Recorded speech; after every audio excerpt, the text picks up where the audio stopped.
मायूस अक्सर जमाने में जिनके हुनर बोलते हैं। नमस्कार दोस्तों, सुल्तानपुर के अखाड़े में आपका स्वागत है। सैकड़ों गांव के लोग यहाँ पे मौजूद हैं इस महामुकाबला को देखने के लिए। भानु प्रताप सिंह रामपुर के पहलवान हैं जिनके सामने अच्छे अच्छे पहलवानों के पसीने छूट जाते हैं।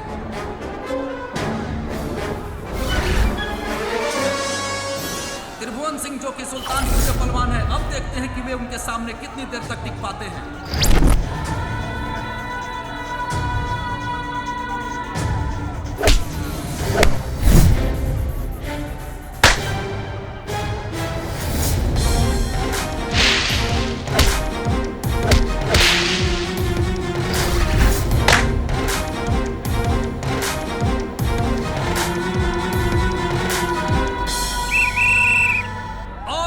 रेफरी ने सिटी बजाई, महामुकाबला शुरू हो चुका है भानु प्रताप और त्रिभुवन सिंह के बीच।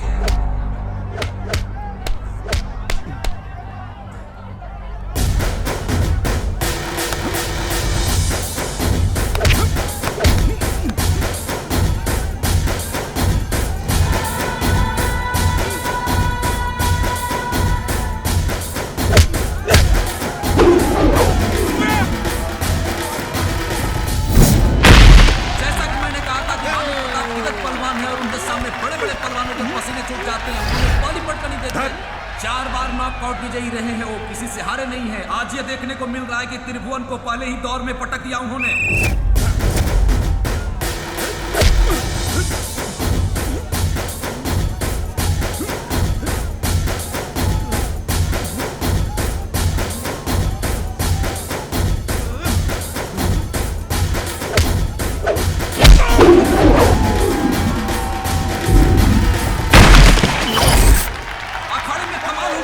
देखिए 4 बार के नॉकआउट विजेता भानु प्रताप को त्रिभुवन ने पटक दिया है।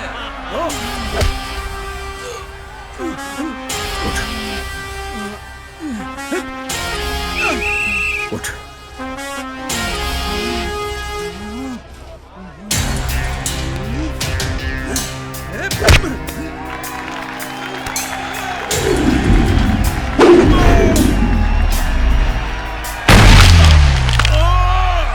अद्भुत, कभी न भूलने वाला क्षण। नॉकआउट विजेता भानु प्रताप को नॉकआउट में शिकस्त देना वाकई एक बहुत बड़ी जीत है। त्रिभुवन सिंह को इस जीत की गूंज बरसों तक सुनाई देगी।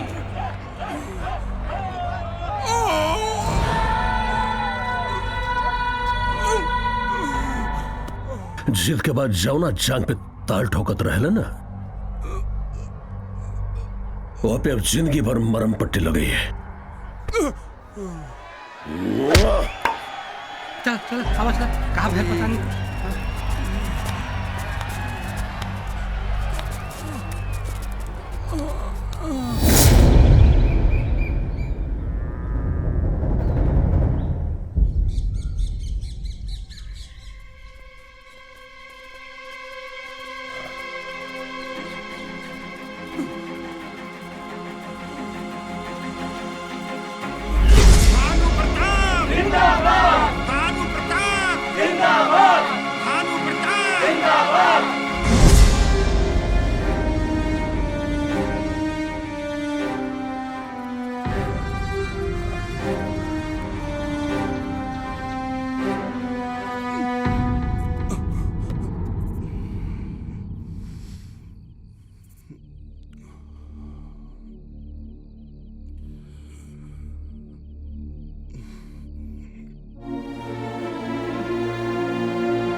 भानु प्रताप, अब का देखा तारा?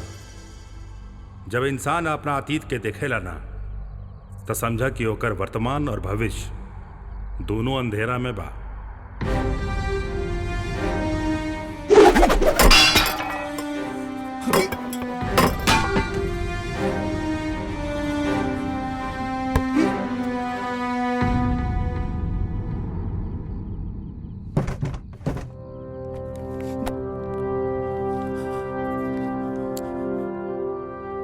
हम भानु प्रताप अपना होशो आवास में लिखा तनी कि हमारा आखिरी इच्छा यह है कि जे अखाड़ा में त्रिभुवन कहराई वह हमारा जायदाद के वारिस होगी। जबले वो हारी ना तब तक की हवेली में दिया बत्ती ना जली।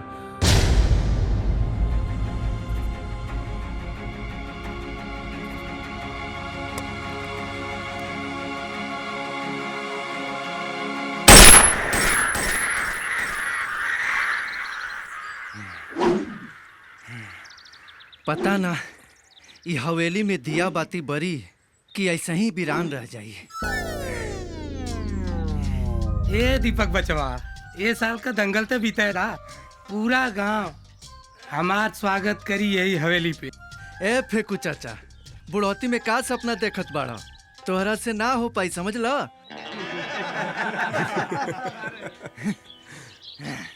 आखिरकार गांव में केहू तो ऐसन होई जे भानु प्रताप के इच्छा के पूरी करी।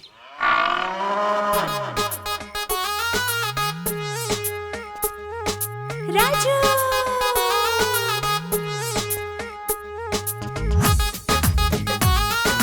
राजू,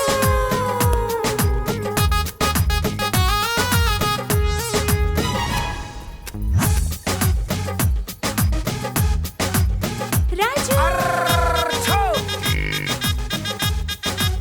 राजू। का बाबूजी, आदमी के गोबर हाकी भैंस के? तोहरा का मतलब बा?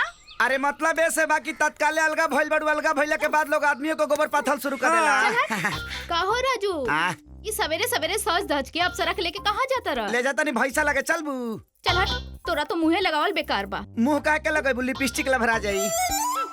ए भौजी, कहीं भैंसा देख लू? हाँ अभी तो वही से आवत रहनी हाँ। तब मुन्ना चौबे के खेतबा में उचरत रहल ह। हाँ चौबे जी लाठी लेके गईले हाँ। अब मार मार कर गोड़वे तोड़ देले। लंगड़ भैंसा चलेगा जी? नहीं चलेगा इसको भाई। तब एक को उपाय बा का? एकरा के शंभू चाचा के तबेला में ले जाए के चल पड़ी। चल बाबू चल चल। अच्छा चल, चल, चल, जरूरत चल। पड़ी तो ले चला। प्रणाम। हाँ भौजी। अरे अरे अरे अरे ए चाचा। शंभू चाचा प्रणाम। प्रणाम प्रणाम, खुश रहा बच्चा। अरे भाई तनी भैंसिया बनाने ले जाके। भारी भाई ले बेटे जा, ले जा। तोरा खातिर चुनरी खरीद के लेनी है, जा बांधा होने बांधा। चल चाचा। बोला बच्चा। भैंसिया हमारा तो सचिला के कान फर ले बिया, बड़ा पसीना आतिया। बर्दवावे के बा हो जाई। हाँ तो दाम बतावा। ऊ कलुआ के 100 रुपया, ओके। भुअरा के 200 रुपया, हाँ और सुखना के 300 रुपया। अच्छा कौन पसंद बा देख लो। रोका पूछ क्या बतानी। हाँ ठीक बा। राजू, अरे रुका, हम बतानी। अब भुअरा चली, हाँ छोटुआ चली, कलुआ चली ना चली। राजू, पूछ के आ गनी। ओकरा तीनों ना चाहिए। तो एगो बाटे, हाँ ओकर नाव बा खेसारी। खेसारी? खेसारी? खेसारी? अरे हमके आदमी ना भैंसा चाहिए। भैंसे बा, ओकर नाव खेसारी ह। भैंसा के नाम हाँ। खेसारी है। बाकी ओकर रेट 5000। 5000। 5000। 5000 एक पारी के? हाँ, एक बारी के 5000। एक पड़ी के 5000। हाँ खाली सूंघे के फ्री बा। फ्री में? हाँ भाई रे, खाली सूंघा के ले चला। मारब जब फाट जाइबो। अरे तो फिर दाम 5000। हम कमाइले बानी देहब ना, इतना चुनरी उनरी किन के लेल बानी ओकरा सुहाग रात खाती। 5000 कुर्बान। चाचा और कोनो रिक्वायरमेंट? ओकरा गाना बजाना के शौक बा। अच्छा जबले उ गाना बजाना नाही सुनेला हाँ। तबले उ ना गरमाला। गाना बजाना करे के पड़ी? हाँ बैंजो, हाँ हारमोनियम, हाँ ढोलक, हाँ। अछाल। बाबू तैयारी शुरू। ओके गुरु। बोला। अब क्या करे के होई? अब एके ले जाके खूब बढ़िया शैम्पू से नहवा धोवा दी हा। हाँ। अब ले जाओ ओकरे बाद बॉस। ओके ना? एकदम पक्का बा। मजा आ गई भाई। 5000 वसूल हो गई। का माहौल मैंने काम भइले कर, तोरा कैसे मजा आ गई? काहो राजू, भैंसिया धना आइल। हाँ भौजी, तारे गाँव से खरीद के ले रही है। तारे खानी ढेर पसाना छोड़ा तलासिया। हट मुझौसा। 5000 का चूना लगा दे, पोछ उठा के जा। मस्त सुहागरात मनौला। एगो था तीन चार बाल्टी पानी ले आओ ना रे। अभी लाते हैं। ऐसा चश्मा निकाल के जो। चश्मा बिना लौकाया नहीं। लेके आओ। अरे हो जी लिया ऐसी कचड़ा हो जाए। रुक जाओ है ना। यहाँ रखी का। हाँ यहाँ रख। अच्छा शैम्पू भी ले आई नहीं है। अच्छा बहन रख जाओ। पनिया डाली का। हाँ डाल पनिया। चश्मा धर रहा हमार। लगा लेते हैं। भाई रे। हाँ भैंसिया बियाई था भैंसा हमहू के खियाइया। मने अभी आजा बहालिया तले बियाइया जाई। मने जब होई तब। व्हाट्सएप के मैसेज ही है 10 महीने बाद आई है। अच्छा मने अभी नहीं होगा। गोतन भैया पुजारी जी की तबीयत खराब बा बुलाओ था मैं। एको धान हाँ? जो ते पुजारी जी के बढ़िया से सेवा कर दी है। अच्छा भाई हम धो के बांध दे जा। हम चलता नहीं मंदिर। समो धालिए ठीक से। हाँ।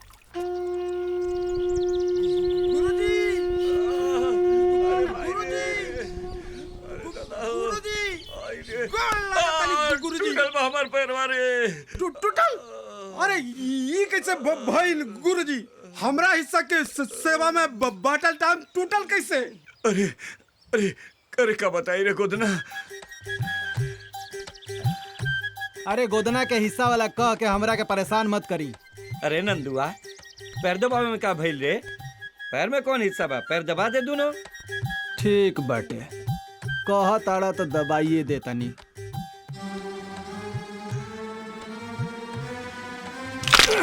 अरे हमार पैरवा तोड़ दिले रे। का कइले रे नंदुआ?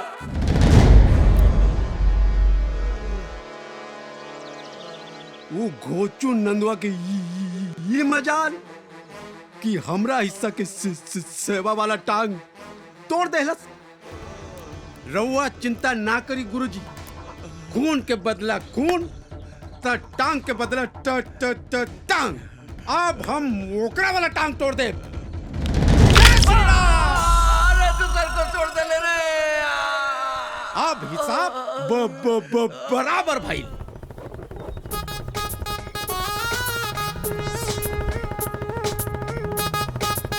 माने के पड़िया। साइकिल तो तू वैसे चलावा था जैसे कि हवाई जहाज।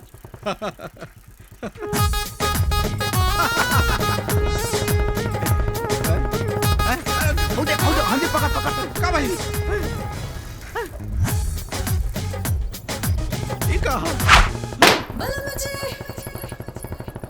का झुमका बा। झुमका छोड़ा यार। का आँख बा यार।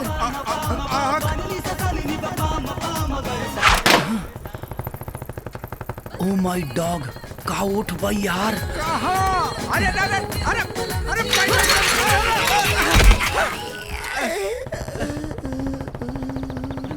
तोरा क्या जरूरत तले देखला करे? ना देखलिस ना देखे देहलिस। हम कहाँ देखनी? पूरा तो पाए रहल। ब्रेक ना मारला तोरा? ब्रेक हमरा हाथ में रहल। पेडल तो तू मारत रहला। ब्रेक ते मारबे कि? हाँ हर पैर में ही ब्रेक रहला। हाँ हाँ पैडल से ब्रेक लगेला। हमरा के चा पता। अरे लेकिन कुछ कह यार। आधा अधूरा पार्टी देख ली लेकिन बड़ा निमन पार्टी भाई यार। अच्छा चला चला चला मर दे। उठा। अरे बाप।